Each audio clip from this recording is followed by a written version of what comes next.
देखिए, संसद सत्र शुरू हो जाए और कोई बवाल ना हो, ऐसा कैसे हो सकता है। यहाँ पर एक अलग ही मुद्दे को लेकर जिस तरह से रणनीति तैयार की गई है, आपको चलिए बता देते हैं। राज्यसभा में नोटों की गड्डी मिलने के मामले ने तूल पकड़ लिया है।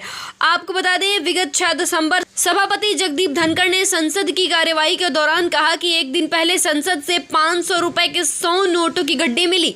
जिस सीट नंबर है वो 222 है और उसी सीट पर नोटों का बंडल मिला। वह कांग्रेस सांसद अभिषेक मनु सिंघवी के नाम पर अलॉट है। अब इस मुद्दे पर कांग्रेस सांसद अभिषेक मनु सिंघवी की सफाई सामने आ गई है। उन्होंने कहा कि पहली बार मैं ऐसा सुनने में आया है।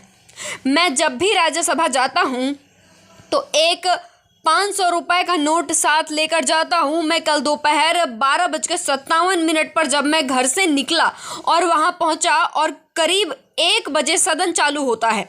फिर मैं 1:30 बजे तक कैंटीन में सांसद अयोध्या राम रेड्डी के साथ बैठा और फिर संसद चला गया। दरअसल शुक्रवार को सभापति जगदीप धनखड़ ने जानकारी दी कि गुरुवार सदन की कार्यवाही स्थगित होने के बाद सुरक्षा अधिकारियों ने हमें जानकारी दी कि सीट नंबर 222 से कैश मिला है। यह सीट तेलंगाना से सांसद अभिषेक मनु सिंघवी को अलॉट की गई है। इस मामले में नियमों के मुताबिक जांच होनी चाहिए और ये भी हो भी रहा है। दरअसल इस मामले को लेकर खड़गे ने भी अपनी आपत्ति जताई है। उन्होंने कहा कि राज्यसभा में सभापति जगदीप धनखड़ ने जैसे ही नोट मिलने की बात कही, विपक्षी सांसदों ने हंगामा शुरू कर दिया। कांग्रेस अध्यक्ष मल्लिकार्जुन खड़गे ने कहा, जब तक मामले की जांच चल रही है और सब कुछ स्पष्ट नहीं हो जाता, तब तक आपको उनका नाम नहीं लेना चाहिए था, नहीं बोलना चाहिए था।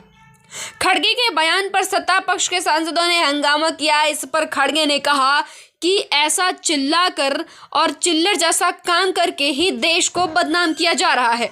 आप किसी खास का नाम और सीट के बारे में कैसे कह सकते हैं।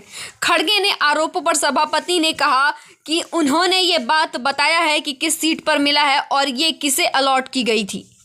बीजेपी चीफ और केंद्रीय स्वास्थ्य मंत्री जेपी नड्डा ने कहा, यह बहुत दुर्भाग्यपूर्ण और गंभीर मुद्दा है। ये सदन की गरिमा पर कुठाराघात है। मुझे विश्वास है कि सही जांच होगी। मुझे उम्मीद थी कि हमारे विपक्ष के नेता वे विस्तृत जांच की मांग ही करेंगे। विपक्ष को हमेशा सद्बुद्धि रखनी चाहिए। स्वस्थ मन और स्वस्थ भावना के साथ विवरण सामने आना चाहिए। दोनों पक्षों को इसकी निंदा करनी चाहिए क्योंकि ये कहीं से भी सही नहीं है।